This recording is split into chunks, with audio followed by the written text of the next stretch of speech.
Happy Tuesday. It is now time for the National League. Let's talk some baseball.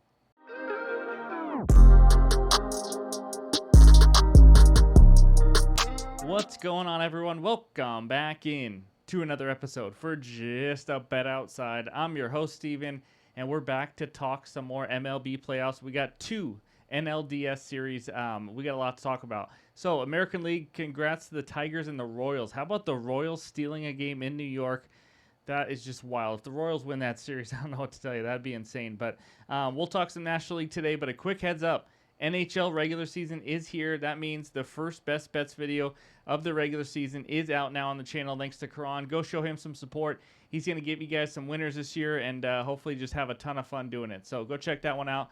But by the way, what a performance by Tariq Skubal. Holy smokes, is that guy good. But I'm ready to get right into it. We got a lot of baseball to talk about. That means it's MLB fun fact time. So here we go. 219 athletes across the major sports make more money than the entire Tigers playoff roster. That is absolutely insane. They're playing with heart. That's just what they're doing. In this video, we're going to recap yesterday. It'll be quick. We'll go over the good hitter matchups, the bad hitter matchups, and then the pitcher strikeout matchups for the day, the small little pitcher report, and then we'll finish it with the best bets and the bets recap. Again, no hitter parlay ideas, only 2 games, good pitchers. It's tough to get any. So hit that like button if you haven't already. Leave a comment below. And if you're new to the channel, hit that subscribe button as we are on our way to 30,000 subscribers. I cannot thank you guys enough. So let's get into it. And that means it's recap time. There it is. The one and only bet was a loser. Cole Reagans was unreal. He started the game out by walking 2 guys. I mentioned that he's got to have good command to go over this. And every single batter seemed like a 7, 8, 9 pitch at bat. It was insane. He didn't get rocked or anything, but it just was one of those games where he just couldn't get some quick outs like we needed. So that was a loss. Plus 120, half unit. We move on. 5-4 in the playoffs, plus 0.82 units. And now we move to today. But before we get to the best bets, let's check out the good and bad hitter matchups. All right, we got 10 matchups for you today, which is quite a bit, but that's what you get when you have 2 division rivals playing from the NL West and 2 from the NL East. These guys have seen each other a lot. Pete Alonso, 14 for 50 with 5 bombs off of Aaron Nola. Marte Tatis, 8 for 27 with 4 bombs versus Buehler. Castellanos, 3 bombs off Manaya. I mean, it is going to be an electric day of baseball. We got some matchups with some teams that absolutely hate each other. And there's Ohtani, 6 for 14 with 3 bombs off Michael King. Is there anyone this man cannot hit? And then over there on the right, Bryce Harper, decent 3 for 10. And then down there, Schwarber, 2 for 6 as well. So take a screenshot. Hopefully this helps you get some winners. And now let's check out the bad hitter matchups. And we have 6 of these for you. Jesse Winker, 4 for 24 off Aaron Nola. JD Martinez, 3 for 19 with 10 Ks. Now, on these ones for the Padres with Cronenworth and Profar, I've said this before, Walker Buehler used to be a very good pitcher. So some of these stats are when he was really good. Why he's on the mound in the playoffs, I have no idea. He has been just atrocious this year, to be honest with you. Maybe slightly better lately, but still, take these numbers for what they are. And then, of course, down there on the bottom, we ended with getting jiggy with it. 2 for 11, 6 Ks versus Michael King. So those are the hitter matchups, and now let's talk some arms. All right, we got 2 pitcher strikeouts that I want to talk about with their matchups. Michael King versus the Dodgers. King has faced the Dodgers 3 times, 4, 11, and 3 Ks. The 11 was the only one at home, which you'll see in a second why that matters. Dodgers' second lowest K rate versus righties since September 1st. They just don't strike out, 18.8%. King, though, has 6+ Ks now in 11 of his last 13 starts. His K rate at home is much higher, 32.5%, which is one of the best in the major leagues, compared to on the road at 23.5. So as I mentioned, the 3 starts against the Dodgers, only 1 was at home, and that was the one he got 11 strikeouts. Then the lefty Sean Manaea versus the Philadelphia Phillies. Faced him once this year. He had 6 Ks. Phillies have the 7th lowest K rate versus lefties at 19.9%. His last 2 starts were both versus Milwaukee, only 4 and 1 strikeout. But before that, 6+ Ks in 6 of the 7 starts. K rate at home, much better as well. 28.3 compared to 21.6 on the road. So that's what we got for the pitcher strikeout matchups. And now let's take a look at the pitcher report. All right, here we go. We got 4 pitchers, 2 games, Aaron Nola, Sean Manaea. This is going to be awesome, guys. This is a fun day of baseball when you got division rivals facing each other with World Series on the line, seasons on the line. But Aaron Nola has been pretty solid this year. Not as great maybe the last month, but He's been pretty solid going up against the lefty Sean Manaea. I mean, pretty similar numbers as you guys can see. ERA, expected ERA, K rates, walk rates. Aaron Nola's got a little bit better command. He does give up a little bit more hits, a little more hard contact, but it's going to be a great matchup there in New York. And then Walker Buehler somehow finds a mound in a huge game in the playoffs in a 1-1 tie with a 5.38 ERA, less than average strikeout rate, average walk rate, well below average hits per nine because everybody hits Walker Buehler. Going up against Michael King, and my goodness, did he look good in his first playoff start. Holy smokes. 2.95 ERA, been electric at home, 27.7% K rate overall. Just a really good pitcher. Obviously, advantage Padres on the mound in that one. So that's what we got for the pitcher report for Tuesday, and now it is time for the best bets. All right, this first game takes us out to Citi Field where the Mets host the Philadelphia Phillies. Phil's on the money line, -115. Mets on the money line, -105 with a total of 7 runs. Before we get into the best bets, let's break down the starting pitcher matchup. We have Aaron Nola versus Sean Manaea. Aaron Nola first, home road splits. Pretty similar, 3.87 ERA on the road, 3.29 ERA at home. He does give up more hits on the road at a 2.73 average and 4.65 slugging compared to a 2.23 average and 3.81 slugging at home. Home runs, he's given up 15 on the road, 15 at home. Righty-lefty splits, giving up a 2.59 average and 4.12 slugging to righties, 2.36 average and 4.31 slugging to lefties. K rate, much higher versus righties, 27.2%, only a 21% K rate versus lefties. 18 of his 30 home runs given up have been to lefties. Similar sample size as well. Nothing huge when it comes to splits when you kind of analyze his numbers, but he is coming to the playoffs after having a 4.91 ERA in September. He did struggle. He's been known to kind of wear down as the season goes along and the playoffs hit. But let's talk about the lefty, Sean Manaea now. Home road splits, 3.75 ERA at home, 3.17 ERA on the road. Similar average, similar slugging, giving up 14 of his 21 home runs at home. Righty-lefty splits, he does actually struggle a little bit more versus lefties. 2.48 average, 4.28 slugging. To righties, it's been unreal. 1.90 average with only a 3.13 slugging. The Phillies do have 2 big left-handed bats in their lineup who actually hit lefties pretty well too. Struggles more versus lefties like I just mentioned, but he does have a higher K rate versus lefties, 29.7% compared to 23.6% to righties. He's been pretty consistent the last few months. September, 3.32 ERA. August was a 3.52 ERA. He's been a solid starter for the New York Mets. Now, let's talk offenses. Phillies versus lefties. That's what they're facing since September 1st. 11th highest WRC+, 10th best batting average, 10th in OPS, 6th in walk rate. And then the Mets versus righties since September 1st, only the 20th best WRC+ at 8,800 is average, 5th lowest batting average, 21st OPS, 7th lowest walk rate. So just based on splits and how they've been doing lately, the Phillies do have a little advantage there. Both teams don't walk much, but advantage Phillies in the offenses. But I have a best bet, and that's what you guys are here for. I'm done rambling. I just wanted to give you all the numbers so you can help. It can help make your own decision.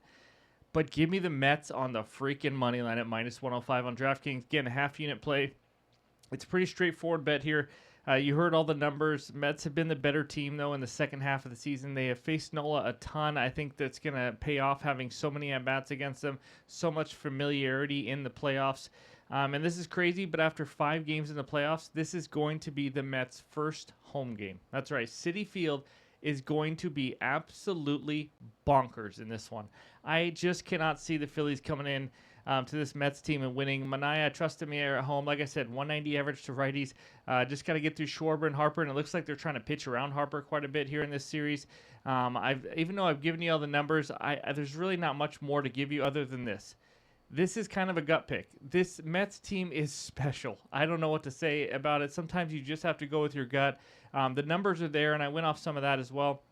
This is a team that refuses to quit. They come back late in games. They are never out of it. You even saw it in their loss in Game 2. I like the matchup here. The Mets bullpen has been better in the second half of the year than the Phillies.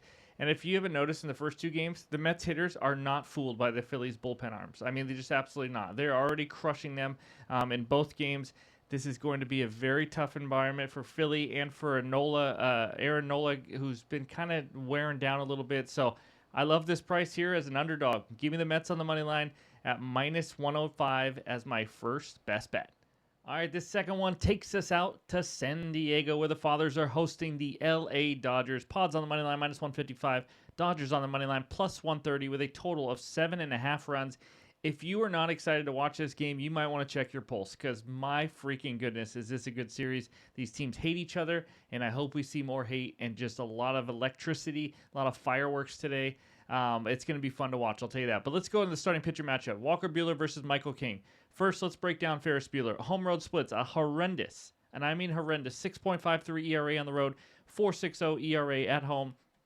I mean, usually you don't see a guy with a 6.5 ERA on the road pitching in a pivotal game like this. He has struggled giving up hits, 296 average against, and a huge 585 slugging on the road, 286 average at home, 454 slugging. His walk rate also jumps up on the road, 11.1% compared to 6% at home, something to keep in mind. K rate is similar, below average at both of them. So righty-lefty splits. Buehler's not a guy who discriminates. He's allowed to hits to both. He's very generous like that. 282 average to righties with a 483 slugging, 296 average and a 528 slugging to lefties. 8 home runs given up to righties, 8 to lefties. He does have a little higher K rate versus lefties, 20.9 compared to 16.2, both not great, and similar walk rate splits as well. He is coming in here after having the best month of his season, but don't get too excited because that's a 4.44 ERA. He was a little better. His K rate did go up a little to 21.9. Ooh, I know he's average now, but this is not the Walker Buehler of old. He might find his form over the offseason and get his velocity back and all that, but this is not that same guy. Michael King, holy smokes, has he been like Tariq Skubal Jr. Home road splits, 3.32 ERA at home, 2.65 ERA on the road. Very similar average, very similar slugging numbers. When you're an elite pitcher like Michael King is right now, you don't have huge splits because you just dominate everybody. Higher K rate, like we talked about, though, at home earlier. Exact same walk rate. Righty-lefty splits, not much here either. Very similar numbers. Much higher K rate to righties, 31.8 to 24.1 to lefties. Higher walk rate to lefties, 9.7 to 7.4 versus righties. He's had an ERA now of 3 or under in every month except April. A 1.57 ERA in September. He was lights out in his first playoff appearance. He's just been unbelievable. Let's talk offenses. Dodgers and Padres, we already know their top 5 offenses here versus righties. We already know the lineups. There's not much to go over. If you break down all the numbers, Padres have been pretty dang good. I mean, they are right up there. They've probably been better than the Dodgers overall in the second half. And they got some guys that are just ready to roll. And we'll talk more about that right now. My best bet in this game, though, listen, you could take some safe bets. It's the playoffs. Go big or go home. Give me the Pods minus 1.5 at plus 145 for a half unit. Now, if you don't want to tail this, I understand. This is a risky bet. If you are someone like me who likes the Pod side, you could go Pods minus a half run on the first 5 innings. You could go Pods on the money line. Little juice to minus 155 right now. But I'm going to take a chance here, and I know it's a home team. It's tougher. But Michael King has just been electric, guys. He's maybe not quite as good as Skubal, but it's not far off. Let's just go over some numbers. He has not given up more than 2 earned runs since August 7th. Okay, I'll let that simmer. He's only given up more than 2 earned runs one time since June 23rd. Yes, 2 or less earned runs now in 14 of his last 15 starts. He's going to give the Padres a chance to blow this game open. He just flat out will. I do not see the Dodgers dominating him. I don't see any team dominating him. He's already showed that he can pitch against the Dodgers. And by the way, not many people are saying it, but Freddie Freeman is questionable in this game. He hurt his ankle, I think it was last game, and they say he's going to be a game-time decision. That could be a huge loss for them. Either way, he will not be 100%. And then Buehler, like we talked about, he shouldn't be on a pitcher's mound in this pivotal of a game. It just shows how thin this rotation is for the Dodgers.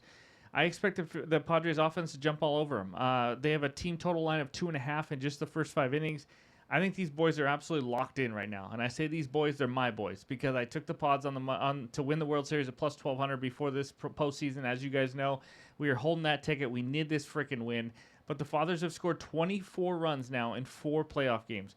We're seeing totals of 5 or of like 6 runs, 7 runs in all these playoff games. And the Pods have come out and scored 24 runs in 4 playoff games. Tatis and these guys are locked in. They don't care about anybody. They are ready to roll. You saw Tatis dancing on the field in LA. Is he kind of not the smartest guy? Yeah, probably. But you can tell these guys don't care. They are ready. They are on a mission.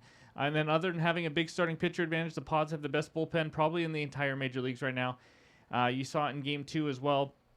Safe bet, like I mentioned. Pods maybe -5 and maybe -0.5 in the first 5. I think it's like -110. but I'm feeling a little dangerous today, baby. That's right. Give me the Pods on the run line, plus 145, and that is my second best bet of the day. Any added plays will be in the pinned comments on X and on Discord. Before we get out of here, let's check out the recap. All right, there it is. Give me the Mets on the money line for a half unit at minus 105, and the Padres on the run line at minus 1.5 at plus 145 on DraftKings for another half unit. Let's get some winners. As you can tell, pitcher props, player props, they're really tough right now. They're really sharp lines. So I've been going a little bit more towards the game bets. But let's get 2 winners. Let's go 2-0 today. If you haven't already, hit that like button and go check out that NHL video as it's opening night. As Karan gives a lot of bets and a lot of action for the first day. But thank you guys for watching. I appreciate it. Hope you have a great Tuesday, and we'll talk to you soon.